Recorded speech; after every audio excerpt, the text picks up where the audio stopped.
Hi folks, Danny here at PARTAY. Today we're going to be doing a bit of a deep dive into PARTAY ALR properties and how they work.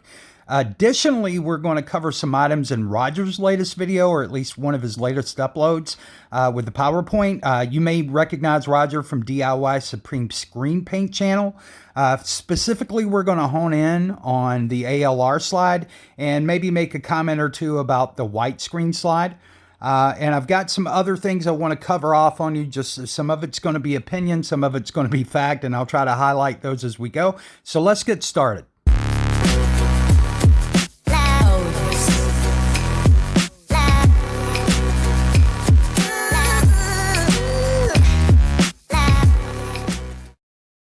I'm going to start out by paraphrasing in a very budgeted way.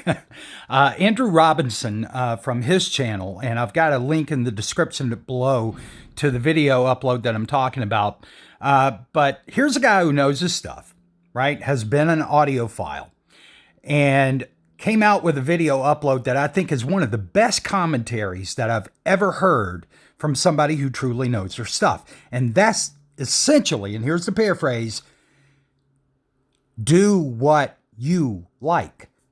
Don't let specs, don't let audiophiles, cinephiles tell you whether your stuff is good or bad, because ultimately it's your dollar that you're spending and you have to be happy with it. Now, I learned that a long time ago working with audio equipment. As a matter of fact, me and my brother-in-law, Jason, this is something we talk about quite often, right? That you can get all this high-end gear, but a lot of times this best stuff that we've ever come across is not the stuff that graces the front of a magazine. A lot of times it's more budget-friendly stuff in a space that helps you. As a matter of fact, in my room here that you're seeing, I've got maybe $700 invested in the audio. And I would put this against some of the $15,000 to $16,000 audio systems I've heard for this space, okay? If you were in a bigger room, that stuff's going to do much better. It's going to perform much better. But in this room, it's overkill. Same thing, I've had a lot of folks that have reached out and asked me about venue projectors. I've tried to avoid making any kind of comments with that because usually those questions are fairly baited. Right? They're trying to see, do you agree with me or do you not? And I'll just leave it like this. If venue projectors were meant to be used in your home, they would be marketed as such. And I kind of view it as this. Now, out here in the country, we have to take our own garbage to the local landfill. It would be the equivalent of me buying a dump truck to carry off 4 to 5 bags of trash each week. I could have some sort of bragging rights about my dump truck, but the truth is that it's going to cost me more time and money in maintenance than I'll ever get out of it for that purpose. So just keep those things in mind as we move forward. Now, disclaimer, everything that I just stated is opinion, but it's educated opinion that's based upon years of experience working with different audio equipment in venue areas. So ultimately, my recommendation to anyone would be start with your end goals in mind. You need to understand and define what it is you're looking to have standing before you when you finish, right? One of the things that really irritates me is when folks out there tell you, this is what you need. This is what you like. This is, who are you to tell me what I like, right? What people really need is they need a helping hand sometimes to help them define how to get to their end state. Whatever vision they have in mind, it's really about helping folks understand how to achieve that vision. Not your vision, not your personal vision, not Danny's personal vision, but the personal vision for the person who's out there spending the money to get something they'll be satisfied with. So with that in mind, I wanted to piggyback on the presentation that Rogier had put out because I think it was a good way to organize the information and to lay out kind of what, each option is going to be able to provide for you at a high level. And it is kind of a high level, but still, it would give you at least some comparisons, some pros and cons from each one. So with that, I'm going to go ahead and bring up his PowerPoint slides, and we'll start that discussion. All right, folks, here I'm going to focus in. Now, this is a slide for ALR screens, and thank you, Roger, for putting PARTAY is not a pain at the top. I've been trying to put that out there forever, right? But I'm going to focus on bullets 1, 6, and 7. So bullet 1, what I would add there is that UST ALR screens, as well as some long throw screens, will be subgain and non-reflective and still ALR. So, just bear that in mind that not all ALR screens are reflective screens. Bullet 6, the smaller viewing cone, that can be attributed more to pyramidal style, kind of long throw reflective screens due to the blockades or microstructures you hear us talk about that reject or redirect the screen brightness back towards the viewer. And what they do is they basically block any side angle reflection that you would get that would actually keep some of that brightness to the side. That's also going to be the culprit for bullet 7, which is, essentially what causes your dimming as you look. Say if you're setting to the hard left or hard right and you look across the other side, it tends to dim as you get towards that end. When we get to the PARTAY ALR portion of this video, that will be key as a part of the conversation because we do not have microstructures. That's both a pro and a con, and we'll discuss why. But I would remind folks that even with a white screen, now what you're going to run into here are half gains. You'll hear half gains. That doesn't mean that the screen goes completely dark from side to side. Okay, in all cases, it does not. And I would remind folks that even a 1.2, 1.3 white screen is going to have a half gain. It does exist. It's going to be brighter from the front than from the side. The difference is that it's not going to be as noticeable as it will be on a darker screen. Now, in regards to white screens, the only thing that I'm really going to add here, the only thing that would matter to me is that one of the cons would be that so much light is pushed out into the room that it can really cause eye strain and migraines for a lot of people. I know I'm one. I'm speaking from experience. As a matter of fact, whenever I'd go to the theater, I always typically sat in the back because of the brightness of the screen.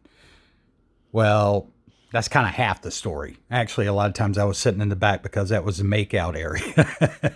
But the truth is that all that light coming back into a room can be distracting. And as a matter of fact, earlier I could say that I've had so much light coming off a screen that it woke me up at night if I fell asleep with it on. So, it can be really distracting for some folks. Some folks, they love the brightness. They just have to have it. But for others, not so much.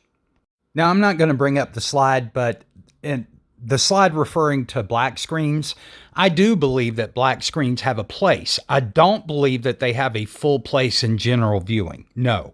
If you're watching television content, movie content, I do not believe that they are the best, the most optimized for that kind of viewing whatsoever.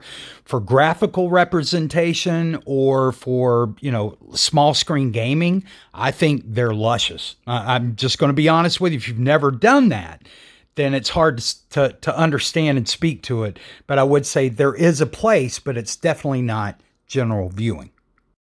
All right, so now I'm going to pull up a couple of graphics.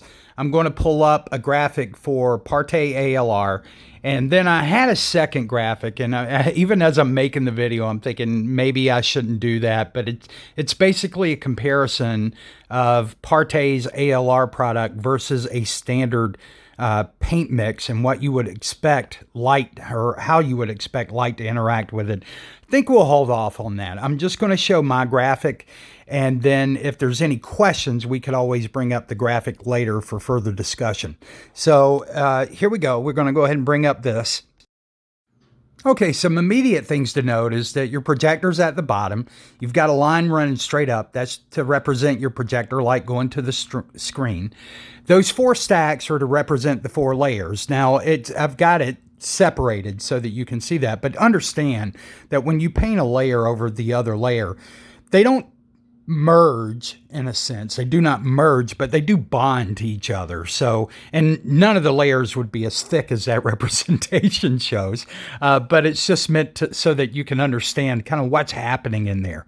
To the left, you've got off-axis light. There's 2 beams there, and we'll talk about those. And to the right, you have direct light that would be coming in. And you know, the reality is, guys, direct light, there is no screen made. I don't care if it costs $20,000 that is smart enough to separate direct light from your projector light. You know, once it gets over a certain angle coming in towards your screen. So that's just something you need to realize. And ambient light rejection screens does not mean that it rejects every bit of light that would ever be thrown at it. That's not what ambient light rejection means at all. It's meant to take care of off-axis light that you would have from lamps from the side, overhead lights, any light that would be bouncing off the floor. And you would be surprised how much light bounces off the floor. I've got a lot of light that bounces off this carpet. So there's a lot of light sometimes that bounces back off the floor from other areas to your screen. And ALR helps take care of that or minimize that off your screen surface so that you don't have the full washout that you would have in a white screen, or even a lot of gray screens that would be more like a paint oriented or something. So let's get into what's happening here. So let's start with the 4-stack layering system. So at a micro level, each one of those layers represents a very random layer. Random in the sense that the tint, you can almost think of it as the coloration in cloudy form, is going to be very random from every layer underneath it. Your reflective solids are going to be exactly the same. So as your light makes its journey through those 4 layers, it's going to be stepped down each way, each layer that it goes through. Right? So you're going to have the highest reflectivity is going to come off your first layer, but you're going to have backup reflectivity that's coming from layers 2, 3, and 4. Okay. And then you're going to have transmission that's happening in there, which basically is like your lampshade. So you're going to have light that's sort of held in there.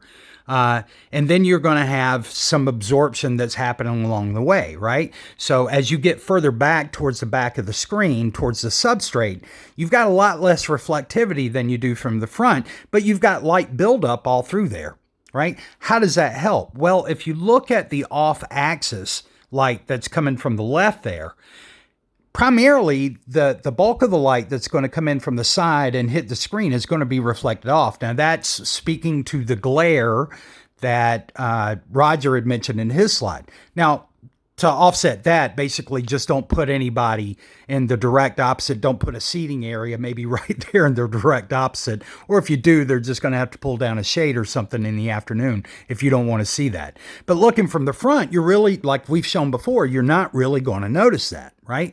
But then it's hard to make out, but there's another line right behind that actually sort of sinks into the screen layers. But it's not going to make its way all the way into the back. Okay, it makes its way in just a bit. Some of it's going to be reflected out. A lot of it's going to be absorbed. Some of it will be transmitted, but you're going to notice a lot less light washout, okay, as a result of off-axis ambient light. Direct light is not ambient light. And that's where people, that make claims out there, they really need to understand, once again, their trade before you go out and make a lot of stupid statements, because direct light is not ambient light. There's a difference, direct, ambient.